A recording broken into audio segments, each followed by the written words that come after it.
안녕하세요. 저 다시 돌아왔어요.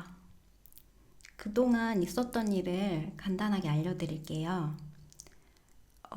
지난 1년간 저의 멘탈은 제대로 터져 있었어요. 괜찮다, 괜찮다 하고 아무렇지도 않은 척 했지만 사실 속으로 곪아가고 있었어요. 폭식과 절식, 불면증으로 좀 고통받고 있었어요.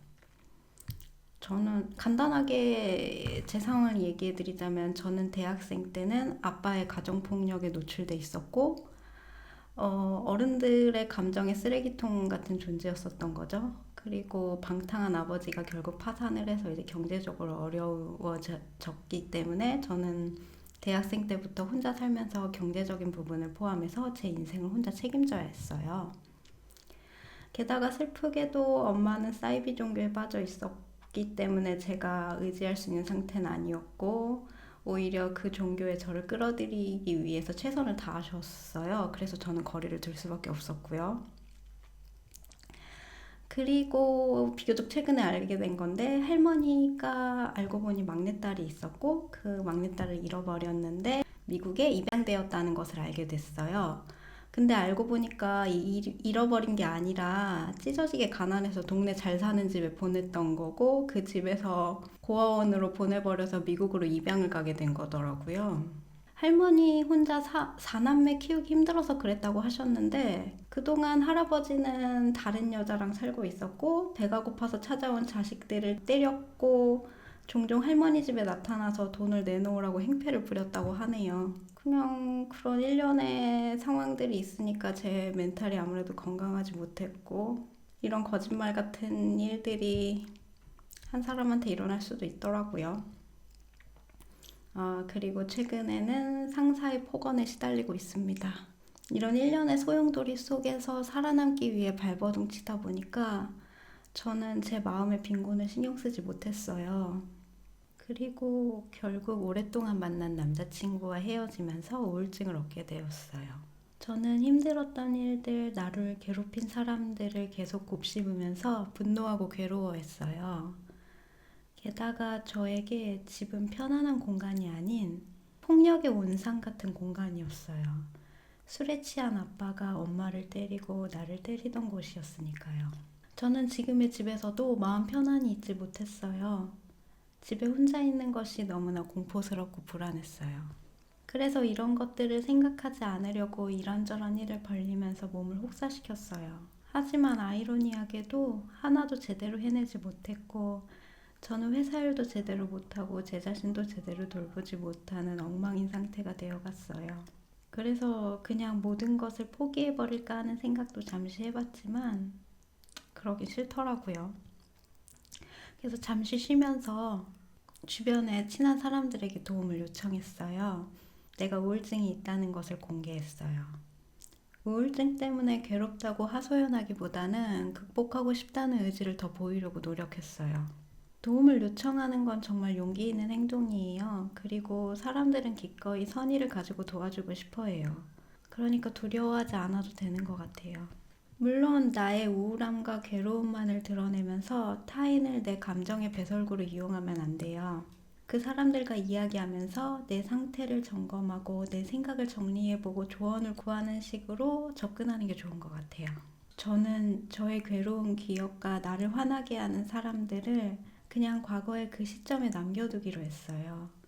현재로 자꾸 끄집어내서 곱씹으면서 분노하지 않기로 했어요. 과거는 바꿀 수 없고 나는 현재를 살고 있는데 과거가 나를 망치게 두지 않기로 했어요. 물론 처음에는 이것이 쉽지 않았지만 옛날 일이 생각나서 화가 날 때마다 나 자신을 다스리기 위해 노력하다 보면 과거를 곱씹는 시간이 점점 줄어들게 되더라고요. 그리고 집을 아늑한 공간으로 인식하기 위해 노력했어요. 가장 효과가 좋은 방법은 식물을 키우는 것이었어요. 저는 씨앗부터 키우는 것을 더 좋아해서 바질, 아보카도, 해바라기 등등을 키우고 있어요, 지금.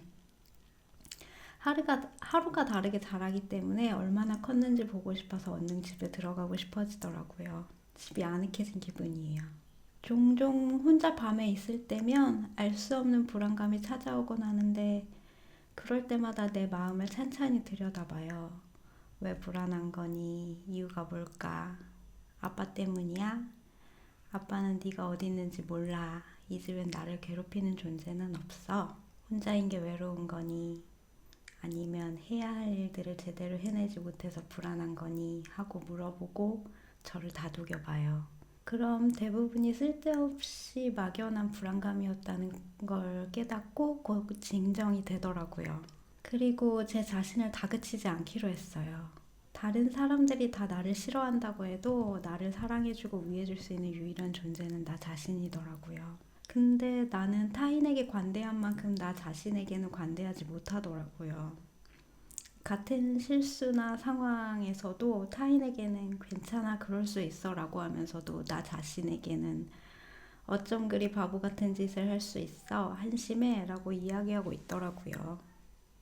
그러지 않기로 했어요. 위로해주고 다독여주기로 했어요. 실수와 실패를 배워가는 과정이라고 생각하기로 했어요. 완벽해지는 것보다 개선하는 것을 목표로 삼기로 했어요. 그렇게 저의 우울증을 극복해 나갔어요. 저는 우울증이 감기 같은 병이 아니라 암 같은 병이라고 생각해요. 감기는 잘 쉬고 진통제를 먹고 맛있는 거 먹고 나를 보듬어주면 낫지만 암은 그렇게 해서 낫지 않아요. 고통스러운 수술을 해야 해요.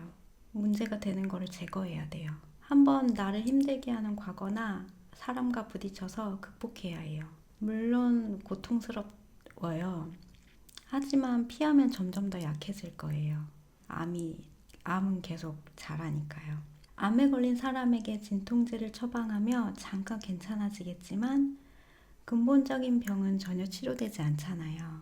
즉, 우울증에서 잠깐의 진통제와 약으로는 우울증에서 더더욱 벗어나기 힘들어지는 것 같아요. 유튜브에 바닷가재에서 배우는 인생이라는 동영상이 있어요. 바닷가재는 몸이 자라지만 껍질은 자라지 않기 때문에 주기적으로 탈피를 해줘야 한다고 하는데요. 허물을 벗고 몸에 다시 껍질이 자라는 동안 가장 약해져 있는 상태라고 해요. 이때 적에게 공격이라도 당하면 끝이기 때문에 바닷가재는 목숨을 걸고 탈피를 한다고 하네요. 그래서 그동안 동굴 깊숙이 숨어 있는다고 해요. 탈피가 끝나면 바닷가재는 더 크고 단단해진다고 합니다. 바닷가재가 탈피를 하게 되는 이유는 불편함 때문이라고 해요. 불편함을 느끼기 때문에 탈피를 해야 할 필요를 느끼게 되고 한층 더 성장하게 되는 거라고 하네요. 지금 힘든 분들 혹은 저처럼 우울증을 겪고 계시거나 누군가와 이별을 했거나 과거에 힘든 일로 괴롭거나 하고 있는 일이 풀리지 않아서 힘든 분들은 지금 탈피 중이신 거예요. 극복하고 나면 한층 더 단단해진 자신을 느낄 수 있을 거예요. 저는 실제로 제가 더 단단해진 걸 느껴요. 회복이 빨라진 걸 느끼고 제 마음이 더 튼튼해진 걸 느껴요. 저는 많이 평온해졌어요. 그럼 다음번에는 제가 직장 상사의 폭언에 어떻게 대처하고 있는지 이야기해 드릴게요. 이게 제가 넘어야 할 마지막 산인 것 같습니다. 그리고 이제는 유튜브를 저의 생각 기록하는 용도로 쓰기로 했어요. 이전처럼 그림을 그리고 영상을 찍으려고 하니까 시간이 너무 오래 걸려서 이제는 그렇게 운영하기가 힘들 것 같아요. 제 그림을 좋아해 주시는 많은 분들한테 죄송하지만 유튜브를 수익 추구 용도보다는 제 마음과 생각을 솔직하게 기록하는 용도로 쓰려고 해요. 그래서 할머니가 되었을 때 그래, 나한테 이런 일이 있었지, 이런 재미있는 일이 있었고 힘든 일은 이렇게 극복했지 하면서 회상하는 용도로 쓰려고 합니다. 물론 제 생각을 엿보러 오시는 건 언제나 환영입니다. 제 영상이 이제 좀 지루해질 거예요. 이런 식으로 녹음을 하고 편집도 잘 안 한 다음에 올릴 것 같아요. 그럼 이번 영상은 여기까지.